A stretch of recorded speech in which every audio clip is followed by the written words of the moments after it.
जो अभी हम पढ़ रहे हैं वो है ब्रिटिशर्स के प्रशासनिक सुधार, प्रशासनिक एवं राजनीतिक दोनों प्रकार के सुधार। तो जो कल हम लोगों ने लास्ट पढ़ा था हम लोगों ने पढ़ा था भूमि सुधार। आज थोड़ा सा हम बात करते हैं वन सुधार, ये जिसे हम लोग जंगलात सुधार के नाम से भी जानते हैं, जंगलात या वन सुधार। किस तरीके से आखिर अंग्रेजों के द्वारा हमारे यहाँ पर वो जितने भी जंगल या वन थे उनको सुधारीकरण किया गया, उनका सुधारीकरण किया गया था। तो आज इसके बारे में थोड़ा सा बात करते हैं। फॉरेस्ट रिफॉर्म इंग्लिश वाले इसको हेडिंग लिख सकते हैं, या आप बोल सकते हैं कि जंगलात के अंतर्गत जो सुधार किए गए, विकास किया गया जंगलातों का, इसको बहुत ध्यान से समझते हैं। ठीक हो गया ना, देखिएगा 1826। अभी ये बहुत ही अच्छी सी कहानी है, आपने ट्रेल के अंतर्गत भी पढ़ा है थोड़ा बहुत, बट इसको हम यहाँ डिटेल में पढ़ते हैं, थोड़ा सा ज्यादा जाता है। कहानी 1826 से स्टार्ट होती है, बिल्कुल ध्यान से सुनिएगा। और ये जितने भी सुधार हैं सबसे इंपॉर्टेंट है, ठीक है ना। आज और कल को मिला करके हम सुधार कंप्लीट कर लेंगे। जैसे ही हमारे सुधार कंप्लीट होंगे तो हमारा इतिहास के अंतर्गत पहली यूनिट खत्म हो जाएगी, ठीक हो गया। फिर हम दूसरी यूनिट शुरू करेंगे, ठीक है। फिलहाल के लिए इसको सुनिएगा। तो हमने आपको क्या बताया सर, जो जंगलात या वन सुधार हुआ करते थे, और इसके बाद अभी आप लोगों के थोड़ा सा मॉक टेस्ट तो ठीक ही है जो हो रहे हैं, ठीक है ना। फिर आप लोगों के जो क्लास टेस्ट हैं जो आप लोग पढ़ रहे हैं, पर्टिकुलरली मॉक टेस्ट तो सारी जगहों पर होता है, जो आप पढ़ रहे हैं इसके मिक्स टेस्ट भी होते रहेंगे, ठीक है। जैसे जैसे टाइम आगे बढ़ेगा वैसे वैसे जितना आप लोगों ने पढ़ा है उसके टेस्ट आप लोग देते रहेंगे, ठीक है दोस्त। पढ़ते रहो फिलहाल के लिए। जंगलात और वन सुधारों की अगर हम बात करेंगे 1826 में क्या हुआ था भाई, कौन था हमारे यहाँ कुमाऊं कमिश्नर, ट्रेल भाई साहब थे। तो 1826 की अगर हम बात करेंगे तो ऐसा कहा जाता है कि ट्रेल के द्वारा यहाँ पर तो बहुत सारी चीजें करी गई, पेड़ों की कटाई पर रोक लगा दी गई, या हम ऐसा बोल सकते हैं कि ट्रेल ने स्टार्ट किया कि अब जो वन होंगे उसमें अंग्रेजों का अधिकार भी होगा। क्या बोला मैंने आपको, जो वन होंगे उसमें किसका अधिकार भी होगा, अंग्रेजों का अधिकार भी होगा। ये किसने बोला, हमारे ट्रेल ने बोला। ऐसा कहा जाता है ट्रेल ने एक काम किया, जो हमारा भावर क्षेत्र होता है, जो तराई क्षेत्र होता है, तराई क्षेत्र के वनों को ब्रिटिश के लिए क्या कर दिया, रिजर्व रख दिया। समझ में आया मैंने क्या बोला। उसने बोला कि जो तराई क्षेत्र होगा, यानी कि जो मैदानी क्षेत्र के पेड़ होंगे उनको केवल अंग्रेज काटेगा। तो हम ऐसा कह सकते हैं ना कि ट्रेल ने सरकारी वनों की नींव डाली। क्या बोलेंगे, ट्रेल ने किसकी नींव रखी, सरकारी वनों की नींव रखी। पेपर में नहीं आएगा, बस एक स्टार्ट दे रहे हैं टॉपिक को। ये बात थी 1826 की, ट्रेल के समय की। अब आप जानते हैं 1853 में भारत में पहली ट्रेन चली, क्लियर है। अच्छा देखना, उत्तराखंड के सापेक्ष आपसे क्वेश्चन पूछेगा, मैंने आपके मॉक टेस्ट में पहले भी दे चुका हूं मैं। अगर उत्तराखंड के सापेक्ष आपसे क्वेश्चन पूछेगा, हम सभी लोग जानते हैं 1853 में भारत के अंतर्गत पहली ट्रेन चली थी, पैसेंजर ट्रेन। ये भारत की पहली पैसेंजर ट्रेन थी 1853 में, जो चली थी बॉम्बे से लेकर के थाने, जो चली थी बॉम्बे से लेकर के थाने। मगर अगर इससे 2 साल पहले आप देखेंगे 1851, यह पहली मालगाड़ी चल चुकी थी। मालगाड़ी बोलने का मतलब जिसमें सामान ले जाया जाता था, ये ट्रेन वाली पैसेंजर वाली ट्रेन थी। पहली जो मालगाड़ी चढ़ी वो पिरान कलियर से रुड़की तक चली, हमारे यहीं चली थी उत्तराखंड के अंतर्गत। पिरान कलियर हरिद्वार में पड़ता है, रुड़की हरिद्वार के अंतर्गत, पिरान कलियर से लेकर के रुड़की, ठीक हो गया ना। पिरान कलियर से लेकर के रुड़की 1851, ठीक है। 1853 में मुंबई से थाने। तो अब क्या होता है, ये उस वाले का हमारे लिए ज्यादा इंपॉर्टेंस है, बस बता दें ताकि आपको याद हो जाए सपोर्ट से, ठीक है ना। अब सुनिएगा 1853 की अगर हम बात करेंगे तो जानते हैं 1853 में जब ट्रेन का आगमन हुआ, यानी कि जब ट्रेन चलने लगी 1853 में जब ट्रेन का आगमन हुआ, तो क्या हुआ सर, जो ट्रेन की पटरी के लिए किसकी जरूरत होती है सर, लकड़ियों की जरूरत होती है। समझ में आ रहा है ना, जो हाँ, जो हमारी ट्रेन की पटरियां होती हैं वो लकड़ी की बनती है, हम सभी लोग जानते हैं। अब समझो इंपॉर्टेंट चीज, तो 1853 के अंतर्गत उत्तराखंड में ठेकेदारों का आगमन हुआ। किसका आगमन हुआ सर, ठेकेदारों का आगमन हुआ। और आपको याद रखना है, अच्छा क्वेश्चन है, 1853 के अंतर्गत उत्तराखंड में ठेकेदारों का आगमन हुआ।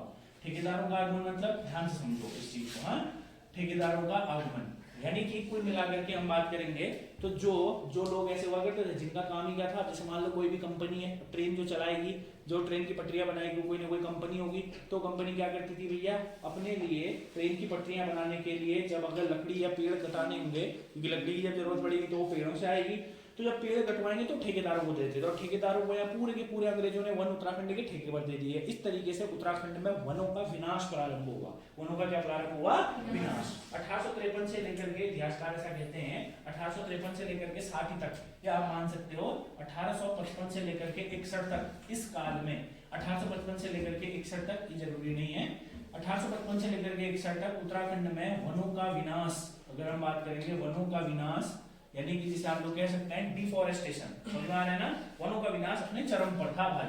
इस समय में बहुत सारे पेड़ काटे गए। पेड़ काटना तो चलो ठीक, उस समय के लिए अगर हम बात करेंगे, मगर इन लोगों ने बहुत सारी जो लकड़ी हुआ करती थी पेड़ों की वो वेस्ट भी करी, अच्छी अच्छी लकड़ी यहाँ से छान कर ले गए और बाकी सब वेस्ट कर दी। तो उसके बाद आप जानते हैं कि हेनरी रैमजे 1856 में कुआओं के कमिश्नर बनकर आए और 1858 अभी तक के लिए सबसे इंपॉर्टेंट पॉइंट, 1858 के अंतर्गत हेनरी रैमजे के द्वारा उत्तराखंड में वनों की ठेकेदारी प्रथा को बंद कर दिया गया। पहला इंपॉर्टेंट क्वेश्चन, हेनरी रैमजे के द्वारा उत्तराखंड में वनों की ठेकेदारी प्रथा को रोक लगा दी। वनों की ठेकेदारी प्रथा पर क्या लगा दी? रोक लगा दी। वनों की ठेकेदारी प्रथा पर क्या लगा दी? इसने रोक लगा दी। अच्छा क्वेश्चन है, इसीलिए हेनरी रैमजे को ही कंजर्वेटर ऑफ फॉरेस्ट भी बोला जाता है। ये आप जानते हैं, वनों का संरक्षक, कंजर्वेटर ऑफ फॉरेस्ट, वनों का संरक्षक किसे कहा जाता है? तो आपका आंसर होगा हेनरी रैमजे को कहा जाता है, जिसने वनों का क्या किया? संरक्षण किया। अब एक और बात करते हैं। अब मेन बात है, हेनरी रैमजे ने कहा कि भैया वन हमारे अंडर होंगे, हम वनों के संरक्षक होंगे, यानी कि हेनरी रैमजे ने कोई काम करना भी, समझ में आ रहा है ना? अब हेनरी रैमजे ने वनों को बचाना भी है। तो इसी के 2 साल बाद 1861 में, यहाँ से अच्छी कहानी स्टार्ट होती है दोस्त, इस कहानी को बहुत अच्छे से याद रखना है। 1861 में हेनरी रैमजे उत्तराखंड के अंतर्गत, और एक बात बताओ, तुम जानते हो वन, अब तुम इस बात को समझना, ये थोड़ा अच्छा क्वेश्चन है। अगर आप उत्तराखंड को देखोगे या अगर आप संपूर्ण भारत को देखोगे, इस बात को समझो, अगर आप संपूर्ण भारत की स्थिति को देखोगे तो आप एक बहुत अच्छी सी चीज पाएंगे कि जब आप वनों को देखेंगे तो आप पाएंगे कि जो वनों की सर्वाधिक कंडीशन है, ये वाली बेल्ट है पूरी, ये जो पूरी बेल्ट है यही वन पाए जाते हैं, और उत्तराखंड हमारा यहाँ पर को है, और इस वाली पूरी बेल्ट में यही अंग्रेज थे, ब्रिटिशर्स थे, अच्छे तरीके से अंग्रेज पहुंचने के लिए यहाँ भी पहुंच चुके थे, यहाँ वाले क्षेत्र में भी अंग्रेज थे, मगर यहाँ उतने अच्छे वन नहीं। समझ में आ रहा है मैंने क्या कहा? यहाँ अंग्रेज नहीं पहुंचे थे, जम्मू कश्मीर हिमाचल प्रदेश में थोड़ा बहुत पहुंच गए थे। मेनली हमारे उत्तराखंड में इन्होंने काम किया। 1861 के अंतर्गत प्रथम वन बंदोबस्त कराया। अब जैसे ना कल हम भूमि बंदोबस्त पढ़ रहे थे, भूमि बंदोबस्त मतलब क्या है? भूमि का नाप तोल करेंगे अंग्रेज, है ना, फिर अपने हिसाब से उसको सेटल करेंगे, बंदोबस्त करेंगे उसका। ऐसे ही करके अंग्रेजों ने पहला जो वन बंदोबस्त कराया वो कब कराया? 1861 में कराया। अब जैसे मान लो अगर तुम इन दोनों क्वेश्चन को वन लाइनर के रूप में पढ़ते हो तो भूमि बंदोबस्त पहला कब हुआ अंग्रेजी काल में? 1815, और वन बंदोबस्त कब हुआ? 1861। मगर आपको भूमि वाले टॉपिक को ही अलग पढ़ना है, हम वन लाइनर के जैसे नहीं पढ़ रहे। अभी हम वन सुधार पढ़ रहे तो सारा वहां भूमि बंदोबस्त अलग पढ़ दिया जितने थे सब। अब यहाँ हम पढ़ेंगे वन अधिनियम, वन कानून, समझ में आ रहा है ना, वन विभाग, और क्या है वन बंदोबस्त, वन नीति, सब पढ़ेंगे यहाँ। समझ में आ रहा है मैंने क्या कहा? तो 1861 के अंतर्गत यहाँ पर को हुआ भारत एवं उत्तराखंड का प्रथम वन बंदोबस्त। प्रथम वन बंदोबस्त, ये दोनों भारत और उत्तराखंड का प्रथम वन बंदोबस्त था दोस्तों। भारत का भी पहला वन बंदोबस्त था, इसे हम लोग बोलते हैं first forest settlement of India and Uttarakhand. मगर आप एक बात जानते हैं, अब देखो यहाँ क्या लिखा है मैंने, first forest settlement of India, Bharat का भी पहला भाई। इसका मतलब आज तक भारत में ऐसा कभी नहीं हुआ। अगर भारत में नहीं हुआ तो इसका मतलब क्या? वन बंदोबस्त के बारे में किसी को ज्ञान होगा कि कैसे करें? भूमि को नापना तो सब जानते हैं, how to measure the land, भूमि को नापना सब जानते हैं, पुराने सालों से सब लोग जानते हैं कि आगे भूमि को नापा कैसे जाए। मगर क्या वनों को, जंगल, तुम गए हो जंगल, अब जंगल में क्या होता है भाई? कहीं पर को चढ़ाई होगी, कहीं पर को डाउन होगा, कहीं पर को तालाब होंगे, समझा में क्या बोला, कहीं पर को धूल होगा, झाड़ियां होंगी बहुत सारी, कहीं पर को बड़े बड़े पेड़ होंगे, कहीं गाड़ नदियां होंगी। अरे होता है कि नहीं होता है? तो उस पूरे एरिया को नापेगा कैसे कोई आदमी? जिस आदमी को पता होगा ना कैसे नापा जाता है वही तो नापेगा। समझ रहा है मैं क्या कह रहा हूँ? तो इसके लिए भारत के अंतर्गत विदेश से, जर्मनी से एक व्यक्ति को बुलाया गया था, डिट्रिच ब्रेंडिस। कौन बुलाया था जर्मनी से? ये बहुत अच्छा क्वेश्चन है कांस्टेबल के लिए। जर्मनी से DIETRICS, डिट्रिच ब्रेंडिस, BRANDIS, डिट्रिच ब्रेंडिस को बुलाया गया।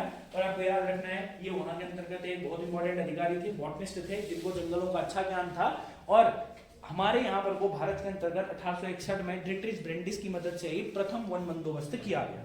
तो प्रथम वन बंदोबस्त हेनरी रैमजे के समय में किया गया। बंदोबस्त करने वाला आपने डिट्रिच ब्रेंडिस था, और बंदोबस्त का ईयर जो था वो था 1861। क्लियर हो गया सर? आगे की बात करते हैं। आगे 1864। अब जैसे मान लो, सुनते हैं ना एक एक चीज, जैसे हम स्टोरी के रूप में बता रहे हैं, आपको यही स्टोरी हर समय के लिए याद होनी चाहिए। समझ में आ रहा है? हर समय के लिए ये वाला चैप्टर होता है। अगले जुलाई में फॉरेस्ट गार्ड का पेपर भी होगा, किसी का है? होगा भाई, सभी का होगा लगभग। हाथ ऊपर करो भाई। बेटा तुम तो अगर अगली बार मॉक टेस्ट से अगर तुम्हारे अच्छे नंबर नहीं आए ना तो बता तुम लोगों को, अभी तो तुम फिजिकल के धुन में हो, तुम्हें पता है जैसे तुम्हारा फिजिकल होगा ना, फॉरेस्ट के पेपर की डेट आ जाएगी अभी थोड़े दिनों बाद। अभी इन्होंने परिचालक और एक और का सुधार पत्र वो दिया है, परिचालक अधिचालक कराते ही, फिर उसके बाद दूसरा यही है फॉरेस्ट गार्ड। और तुम भी जानते हो फॉरेस्ट गार्ड की बहुत अच्छी जॉब है भाई, दूर से ऐसा लगता है ना, और फॉरेस्ट गार्ड बहुत अच्छी जॉब है, समझा। होम डिस्ट्रिक्ट मिलता है, पहला इंपॉर्टेंट चीज समझ में आ रहा है, खास करके लड़कियों को तो होम डिस्ट्रिक्ट मिल जाता है। और उसके बाद बढ़िया ऑफिस जाओगे थोड़ी देर, है ना, गार्ड थोड़ी बनाते हैं, है ना, गार्ड कम बनाते है ना, है दूर से तो गार्ड भी बनाएंगे तो जाओ थोड़ी देर, क्या ही दिक्कत है ना। इधर देखो भाई, इधर चलो बाद में गाड़ी बन जाओ, इधर देखो जंगल के जंगल खाली करके बोला बना दो गार्ड है। इधर देखो तुम, भारत एवं उत्तराखंड का प्रथम वन बंदोबस्त, ठीक है, पहला forest settlement of India and Uttarakhand. तो हमने इसके लिए जर्मनी से एक आदमी को बुलाया था जिसका नाम क्या है, डिट्रिच ब्रेंडिस। अब डिट्रिच ब्रेंडिस ने 2-3 साल लगाए बढ़िया, जितने भी जंगल अंगल थे सब नाप दिए डिट्रिच ब्रेंडिस ने। अब बोला भाई ये लो रिकॉर्ड, समझ में आ रहा है ना। अब डिट्रिच ब्रेंडिस ने जब रिकॉर्ड दिए, अब मेन बात है कि भाई इन रिकॉर्डों को संभालेगा कौन, कैसे ये रिकॉर्ड आगे की ओर बढ़ेंगे। तो इसी के बाद आपको याद रखना है 1864 में वन विभाग की स्थापना करी गई। 1864 के अंतर्गत वन विभाग की स्थापना करी गई। बोलो किसकी स्थापना करी गई, वन विभाग की स्थापना करी गई। ये अच्छा क्वेश्चन है, याद रखना है। वन विभाग की जो स्थापना हुई वो कब हुई, 1864 के अंतर्गत हुई। और आपको याद रखना है इस वन विभाग के पहले निर्देशक आपको याद रखना है डिट्रिच ब्रेंडिस थे, ठीक हो गया ना। इसके जो पहले डायरेक्टर थे, इस वन विभाग के जो पहले डायरेक्टर थे वो कौन थे हमारे पास, डिट्रिच ब्रेंडिस। ये अच्छा क्वेश्चन है। डिट्रिच ब्रेंडिस इस वन विभाग के पहले अध्यक्ष थे, या बोल सकते हैं इस वन विभाग के पहले हेड थे। क्लियर है ना। अब इधर सुनना, मैंने आपको एक और चीज बताई है।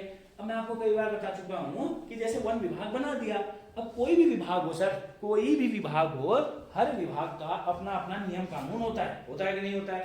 जैसे आपको हम पढ़ाए थे पुलिस डिपार्टमेंट है कि नहीं है ना, ऐसे वन विभाग भी है। पुलिस डिपार्टमेंट में कैसे कैसे चीजें होंगी, इसके लिए उत्तराखंड ने पुलिस एक्ट लाए 2008 में। तुम सभी लोग जानते हो उत्तराखंड का पुलिस एक्ट कब का है, 2008 का है। इसका मतलब क्या, उस एक्ट में सारा लिखा है कैसे, जैसे हम बोलते हैं ना होम डिस्ट्रिक्ट नहीं मिलता उत्तराखंड पुलिस में, कहाँ लिखा होगा एक्ट में, रूल है ना वो पूरा का पूरा, ऐसे करके कई सारे रूल लिखे होते हैं। तो इसी तरीके से जो वन विभाग होगा भाई वो कैसे काम करेगा, तो इसके लिए वन विभाग पहले बनाया और उसके बाद फॉरेस्ट एक्ट लेकर के आए 1865 में। अगला पॉइंट होगा 1865, 1865 प्रथम वन अधिनियम, जिसे हम लोग बोलते हैं, चलो प्रथम लिख देते अभी के लिए, तो बोलते हैं प्रथम वन अधिनियम। इसको बोला जाता है फर्स्ट फॉरेस्ट एक्ट।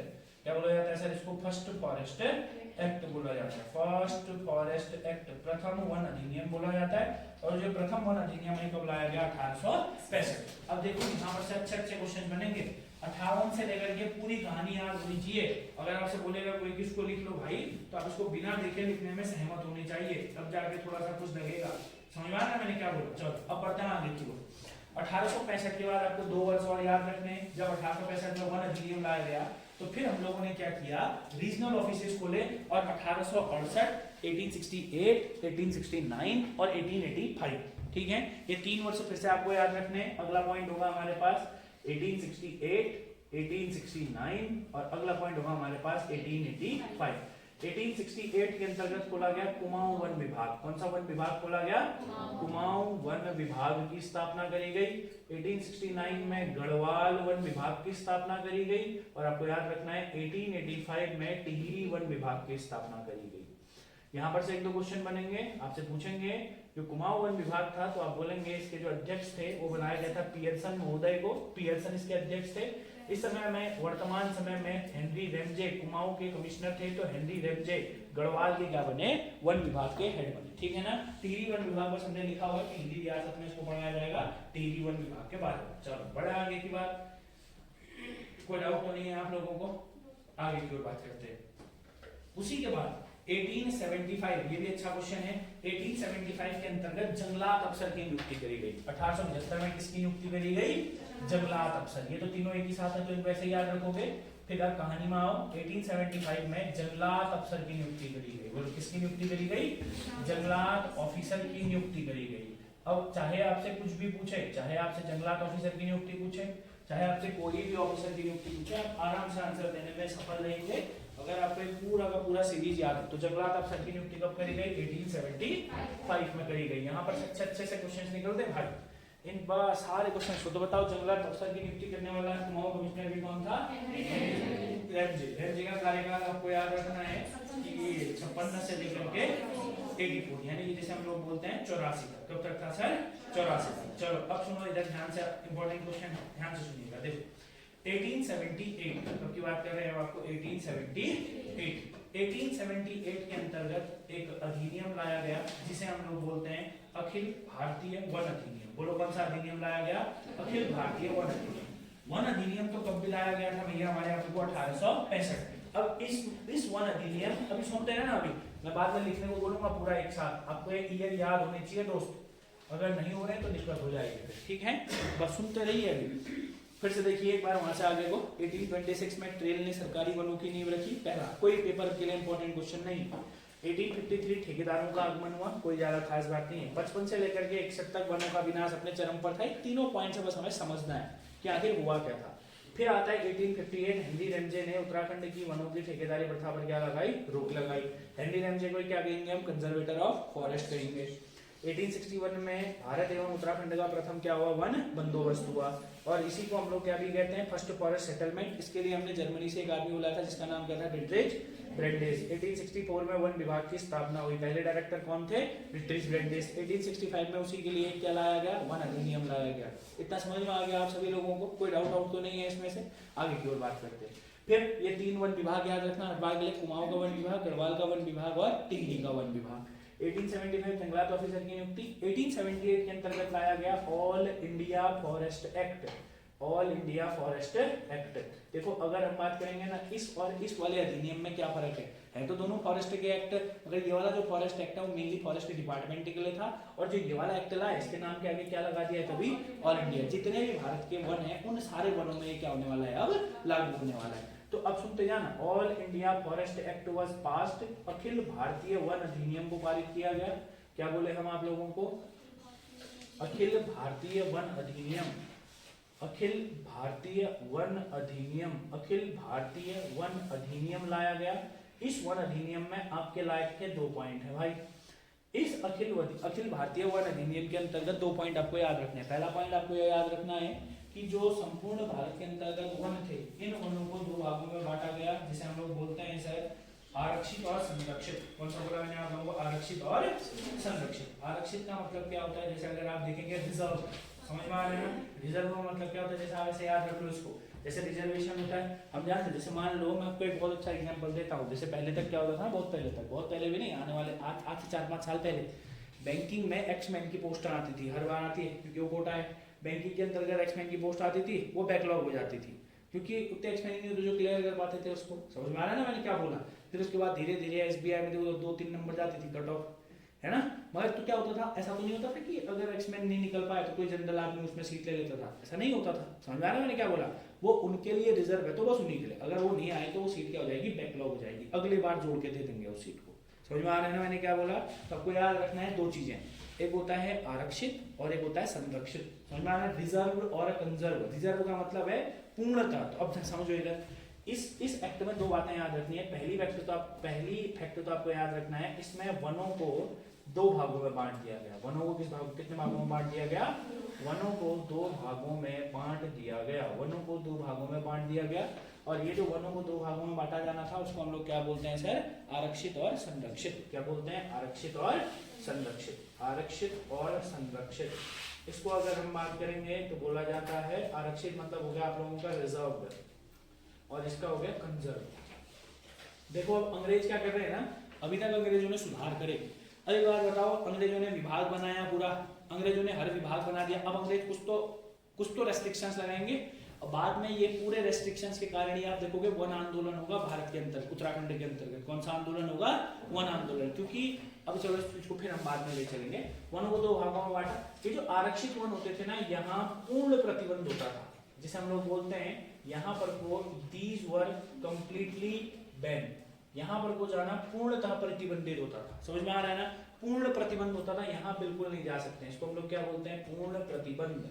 उसको क्या बोलते हैं? पूर्ण प्रतिबंध। यहाँ पर वो जो संरक्षित वन होते थे, यहाँ पर वो थोड़ा बहुत जाने की अनुमति थी। समझ में आ रहा है ना मैंने क्या बोला? तो आप लोगों को याद रखना है, यहाँ पर वो पूर्ण प्रतिबंध, यहाँ पर वो थोड़ा बहुत आदमी जा सकता है। दूसरा, इसी के तहत इसी अधिनियम में घोषणा करी गई थी, 1878 के अधिनियम में घोषणा करी गई थी कि ये क्या बोला जाएगा पूरे भारत के लिए, एक बोला जाएगा आप लोगों का वन महाविद्यालय। क्या बोला जाएगा? वन महाविद्यालय। मेरी बात को बहुत ध्यान से समझना, ध्यान से सुनिएगा, है ना। इसी में कहा गया था कि ये वन महाविद्यालय बोला जाएगा।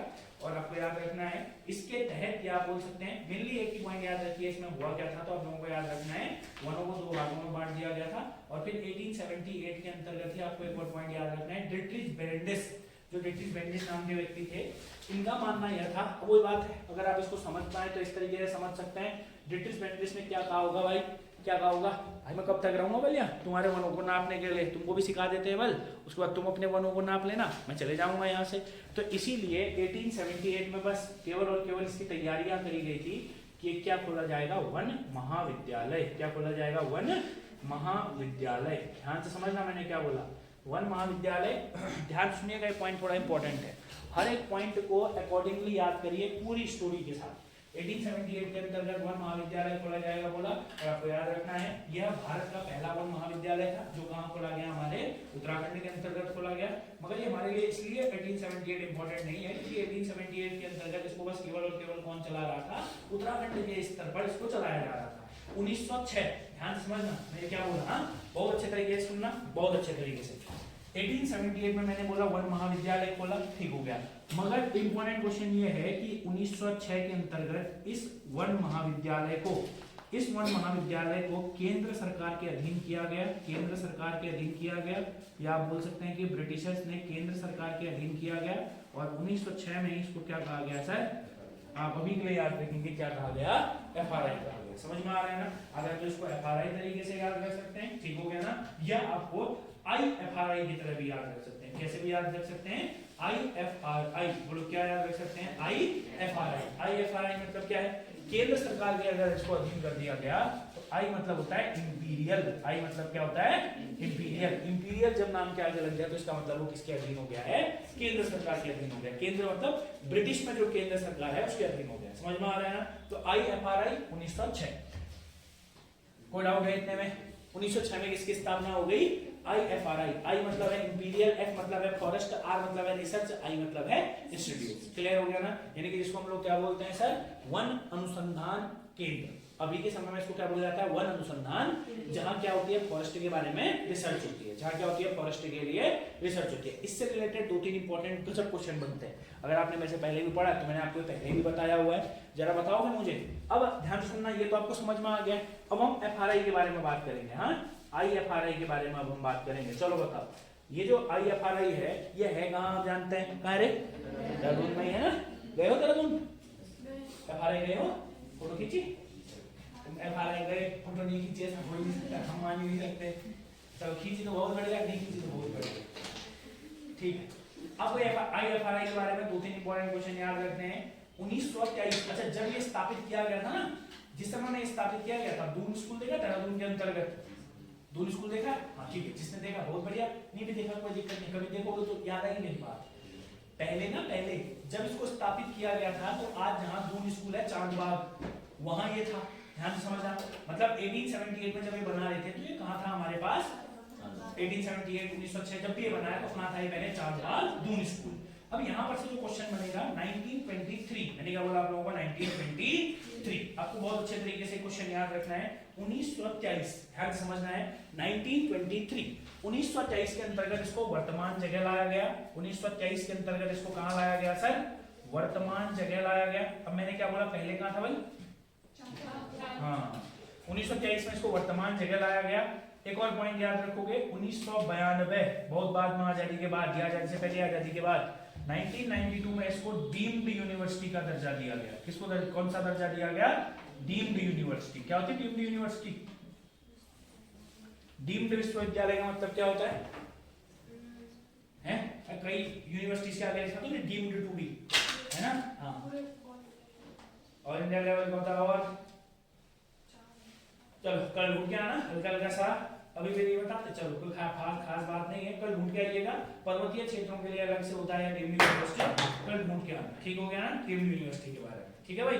चलो फिलहाल के लिए आगे की ओर बात कर लेते हैं। अभी 1992 में इसको डीम्ड यूनिवर्सिटी, उससे भी इंपॉर्टेंट एक क्वेश्चन है, देखो ये जो अभी FRI में रखे हुए हैं भाई, हाँ अभी एक एक करके सुनते रहो, FRI क्योंकि इंपॉर्टेंट है। और ये वाला क्वेश्चन कांस्टेबल के पेपर में किसी भी पेपर में आने की क्षमता रखते हैं, क्योंकि हर तीसरे पेपर में क्वेश्चन दिख जाता है। अब जैसे मैं आपको कई बार बता चुका हूँ, आपको अगर पता है, ध्यान से सुनना भाई, ऑल इंडिया सर्विसेज होती है, all India services, Akhil Bharatiya सेवाएं, IAS, IPS, IFS, 3 सेवाएं होती है, सभी लोग जानते हो। जो IAS क्लियर करता है वो बनता है IAS Indian administrative services, DM बनेगा भाई, DM।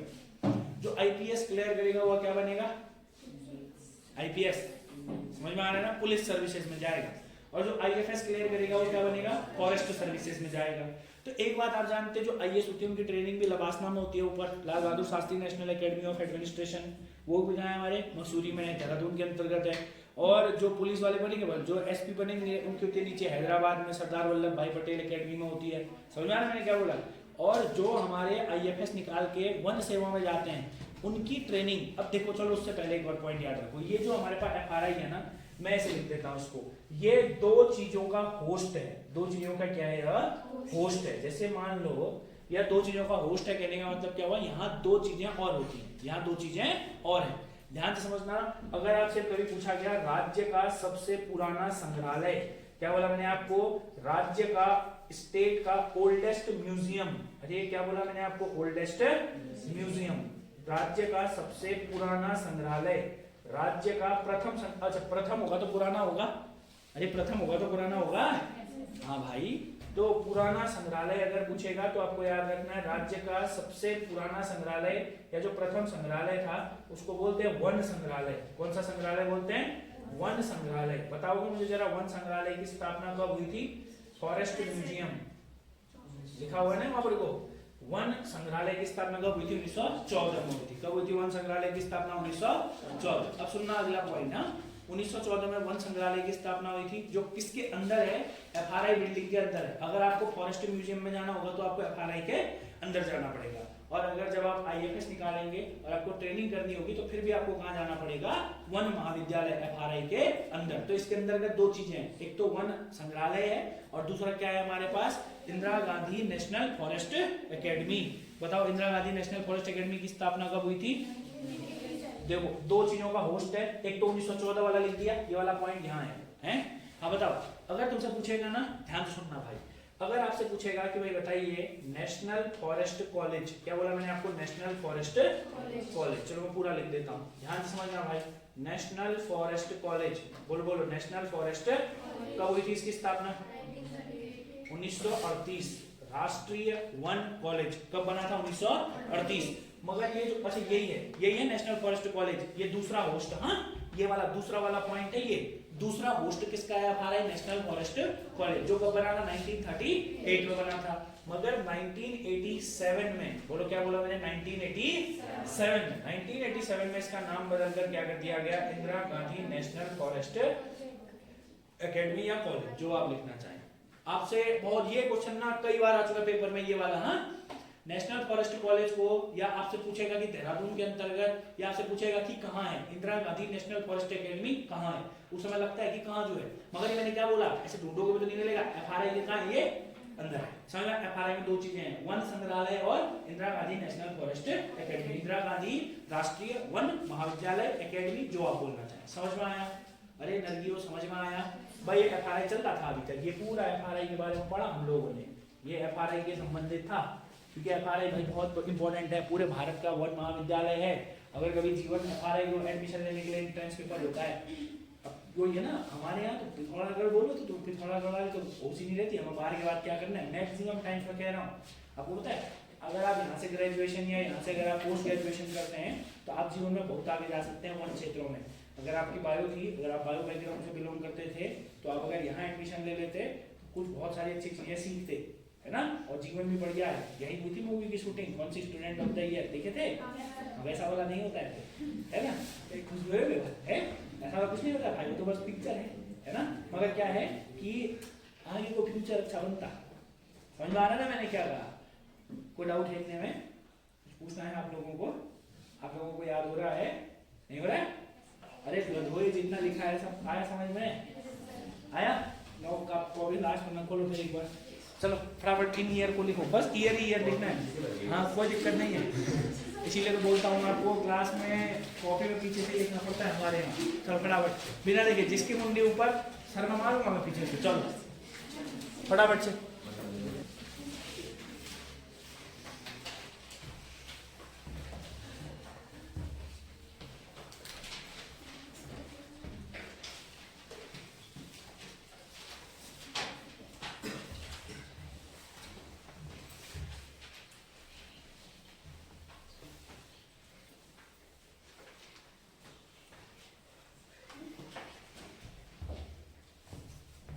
तो फटाफट याद होना जरूरी है। ईयर ईयर लिखो, बाकी तो तुम्हें पता ही है, होशियार हो गए तुम लोग।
चलो लिख लिए होंगे आप लोगों ने।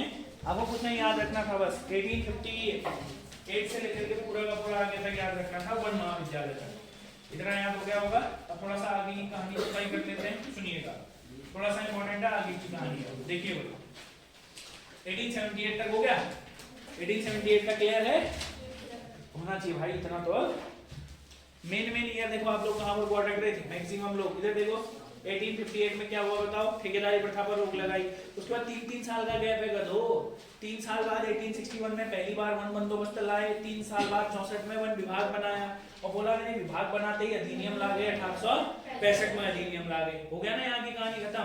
फिर हमने आपको बताया 1868, 1869 और 1885, ये तीनों कुमाऊं गढ़वाल और टिहरी का वन विभाग। फिर आया 1875 में जंगलात अफसर, 85 से थोड़ा पीछे आओ, जंगलात अफसर की नियुक्ति हो गई।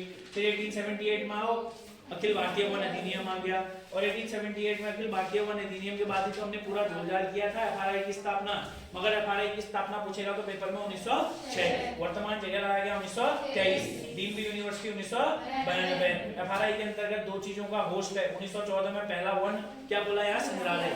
सबसे पुराना वन संग्रहालय, सबसे पुराना फॉरेस्ट म्यूजियम कहाँ है, एफआरआई के अंतर्गत है। कब बना, 1914 में बना। उसके बाद यहाँ पर को बना नेशनल फॉरेस्ट कॉलेज या नेशनल फॉरेस्ट एकेडमी, जहां पर को आईएफएस की ट्रेनिंग होती है। इसकी स्थापना हुई 1938। 1987 में इसका नाम इंदिरा गांधी के नाम पर रख दिया। व्हाट्स द प्रॉब्लम, कहीं नहीं है, बस पढ़ो, ध्यान से पढ़ो, ठीक है। हाँ, ऐसा नहीं कह रहा हूं कि मैं तुम एक ही बार में बताने में पूरा लिख दो, बट एफर्ट तो डालो, समझ आ रहा है ना। एफर्ट ज्यादा है, एफर्ट ज्यादा जरूरी है भाई। फिलहाल के लिए आगे बढ़ते। 1878 के बाद डायरेक्ट आपको याद रखना है 1890। कौन सा वर्ष याद रखना है, 1890। 1890 में एक इंपॉर्टेंट चीज हुआ था। क्या हुआ था भैया, पेड़ों से लीसा निकालने का काम शुरू हुआ था। पेड़ों से क्या निकालने का काम शुरू हुआ था, लीसा निकालने का काम शुरू हुआ था। आप जानते हो ना कि पेड़ों में एक तरीके का गोंद होता है, समझे हो, लीसा ऐसा निकाले पेड़ों से। अगर आप पेड़ों में जाएंगे, कौन से पेड़ से निकालते लीसा, चीड़ से निकालते, साल से निकालते हैं? साल से नहीं निकालते तुम्हारे यहाँ? निकालते हैं ना? हाँ हाँ। नेपाल में किससे निकालते हैं?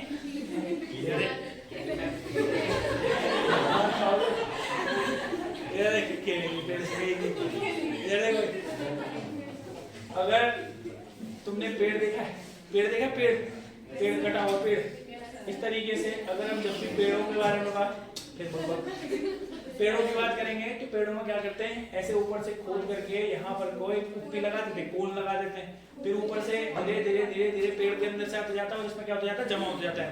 कई दिनों बाद एक कुप्पी के अंतर्गत लीसा क्या होता है, जमा होता है। उस समय में 1890 में इन्होंने इसलिए पेड़ों से लीसा निकालने का काम शुरू किया क्योंकि फिर इन लोगों ने, जो अंग्रेज के पेपर में आता है लीसा निकालने का काम, अब 1 है तो सब याद रखोगे, 1878 के बाद 12 साल बाद हुआ ऐसा, 78 के बाद डायरेक्ट 12 साल करके 1890 में पेड़ों से लीसा निकालने का काम शुरू हुआ। और ये लोग लीसा इसलिए निकलवाते थे क्योंकि फिर ये जो लीसा था इससे बनाते थे गोंद, क्या बनवाते थे, गोंद, और फिर करते थे एक्सपोर्ट बाहर की ओर। समझ में आ रहा है मैंने क्या कहा?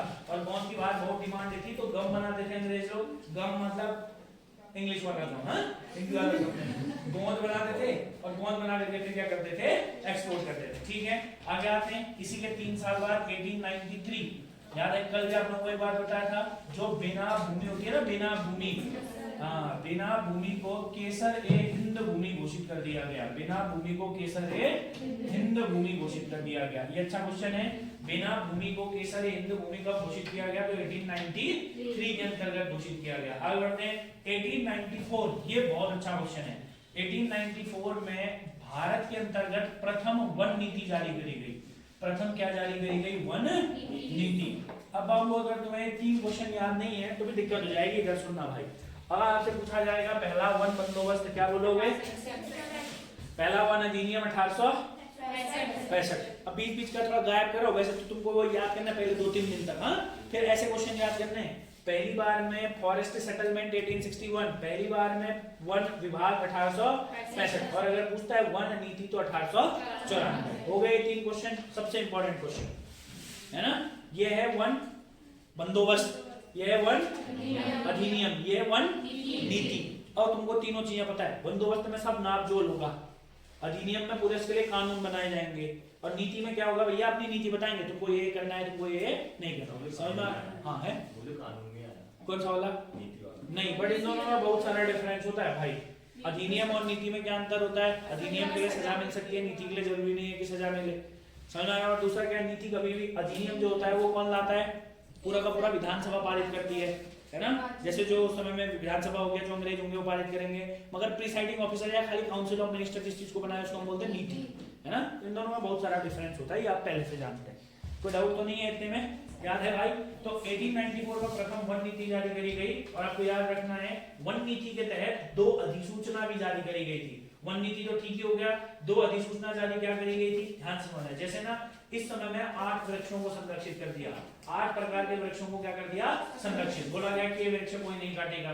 दूसरा, धीरे धीरे देख रहे हो, वन नीति के साथ अधिसूचना जारी करी, नहीं तो वो बोलता वन नीति में यही था, नीति में ये नहीं कह सकते है ना। तो मैंने क्या बोला, अधिसूचना जारी करी, नोटिफिकेशन जारी करा।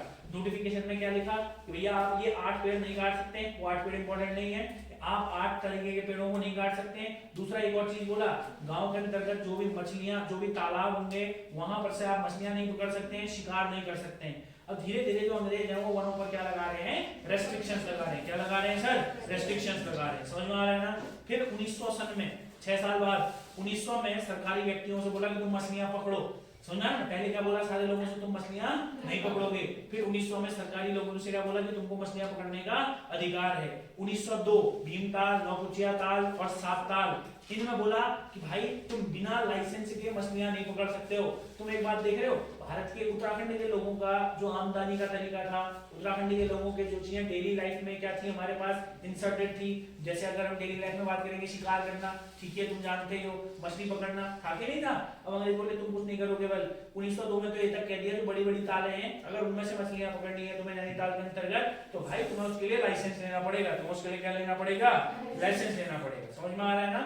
तो ये बहुत ही खतरनाक तरीके से क्या कर दिया गया था सर, वनों पर क्या लगा दिए, रेस्ट्रिक्शन लगा दी। मगर हमारे लिए जो अगला इंपॉर्टेंट पॉइंट है वो है 1903। हमारे जो अगला पॉइंट है वो कब का है, 1903। 1903 के अंतर्गत क्या किया गया सर, कुमाऊं कमिश्नरी के द्वारा वनों को दो भागों में बांटा गया। क्या बोला मैंने आप लोगों को, कुमाऊं कमिश्नरी के द्वारा जो वन थे उनको दो भागों में बांटा गया। आप जानते हैं पहले से दो भागों में कब बांटा हुआ था, 1894 में। याद नहीं है आप लोगों को, 1894 में दो भागों में बांटा हुआ था, बांटा था नहीं बांटा था, कौन कौन से दो भागों में बांटा था, आरक्षित और संरक्षित। और फिर से 1903 में इनको दो भागों में बांटा गया। जो हमारे पास संरक्षित वन थे, संरक्षित मतलब कंजर्व, रिजर्व वाले में कुछ नहीं करा, वो तो रिजर्व है पूरी तरीके से।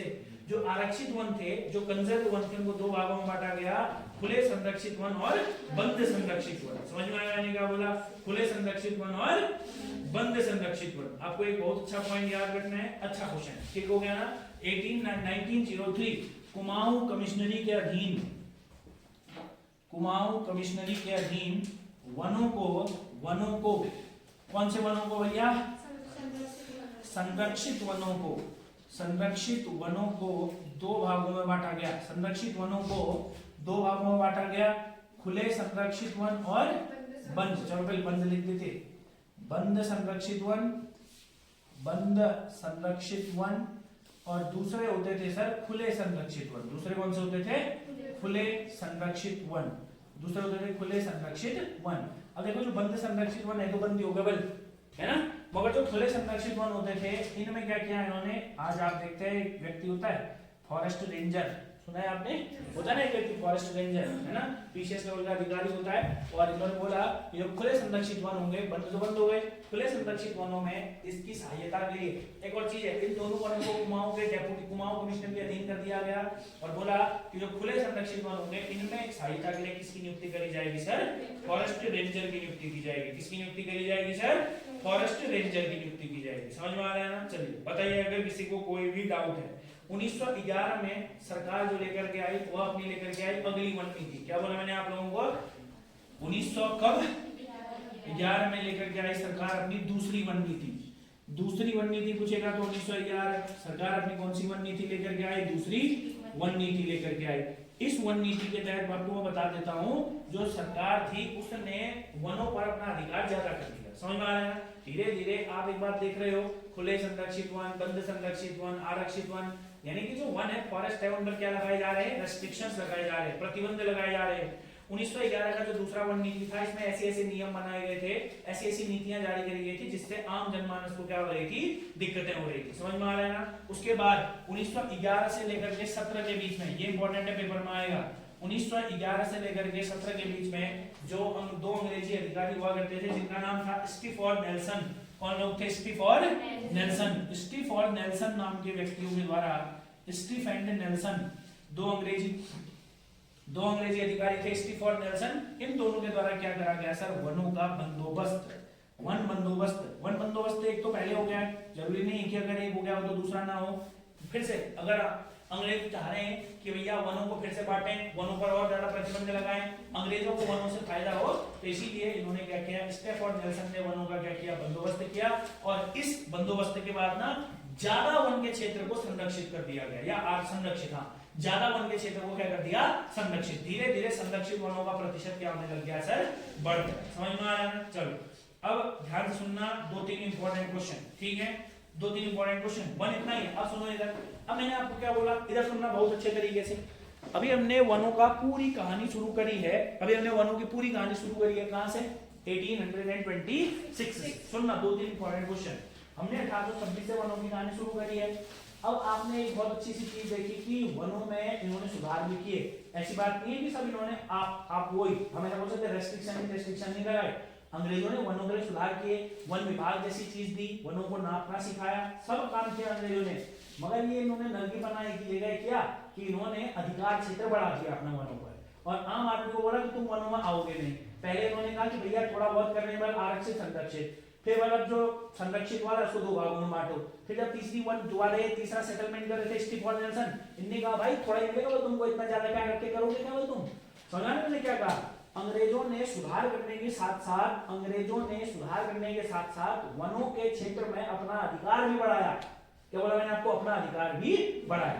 और इसी को लेकर के अभी हम देखेंगे। अब देखो मैंने आपको एक टॉपिक कहां पर को ले जाके खत्म किया है, 1911। और अभी हम बाद में पढ़ेंगे उत्तराखंड के अंतर्गत वन आंदोलन। अब आप जानते हो क्या क्यों हुआ वन आंदोलन। अब एक बात बताओ भाई, कोई भी आदमी है, अब भाई नदी के पार रह रहा है, वो नाश्ता मछली खाता भाई, है ना, लंच में मछली खाता भाई, कहां से खाएगा, खाएगा नहीं खाएगा। अच्छा तुम छोड़ो मछली खाता, वो छोड़ो, गायों के लिए घास काटने के लिए महिला कहाँ जाती थी, ऊपर जंगलों की ओर जाते थे, कहां से अब, है ना, नहीं ना, जंगल में करीब कोई भी फल लगेगा, खाएंगे अब, कहां से खाएंगे, मतलब अंग्रेजों ने आना ही मत, दिखना ही मत, समझ में आ रहा है क्या कह रहा हूं। तो इसी के लिए स्थानीय लोगों की समस्याओं के कारण भी इसके बाद होता है वन आंदोलन। कौन सा आंदोलन होता है, वन आंदोलन। और अब हम बात करेंगे बाद में, जब हम, अच्छा वन आंदोलन हमारी स्थानीय समस्या है वो सुलझाएगी कुमाऊं परिषद। तो जब मैं आपको वहां वन आंदोलन पढ़ाऊंगा तो हम इस टॉपिक को फिर से कहां से स्टार्ट करेंगे, 1911 से। समझ में आ रहा है ना, 1911 में हमने इस लॉ को छोड़ दिया है, इसको ला करके, ठीक है भाई। अरे कोई डाउट है? अच्छा चलो मान लो अगर मैंने तुमसे क्वेश्चन पूछा और मैंने तुम्हें क्वेश्चन बताया नहीं है क्लास में और तुम्हारे पेपर में आ गया, इस तरीका कई बार होता है। आपको सोचना कैसे, जैसे मैंने बोला अगर मैं आपसे पूछूंगा भाई बताइए पेड़ों में घन लगाने की प्रथा किसने शुरू करी। अब जैसे तुमने तो पढ़ा, तुमको पता है हेनरी रैंजे ने घन लगाने की प्रथा शुरू करी।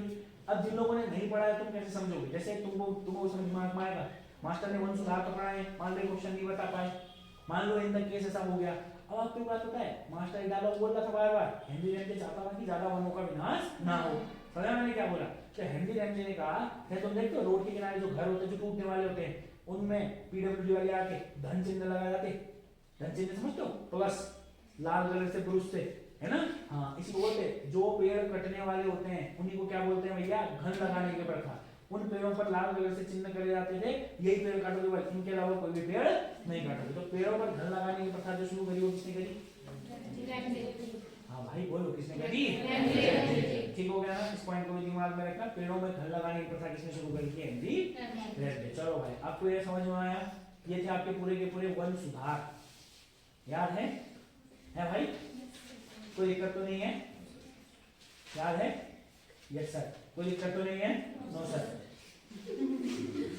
नहीं तो बोलते तुम्हारी बात, कोई दिक्कत है बोला तो नो सर, याद है, यस सर, होता हुआ कि उल्टा है ना, होता हुआ कि उल्टा है। चलो भाई एक बार लास्ट पन्ना फिर से खोल लो, एक और कष्ट कर लो, चलो फटाफट से लास्ट कष्ट करो फिर तो खत्म करते हैं यहीं से। अब 1890 से एक काम करो, पूरा लिखा शुरू से हैं, नहीं चलो मैं इधर से लिखो, ये वाला लिखो, इसको मैं मिटा भी नहीं ना, देख लो बस एक बार अच्छे से, अब बिना देखे लिखना मगर।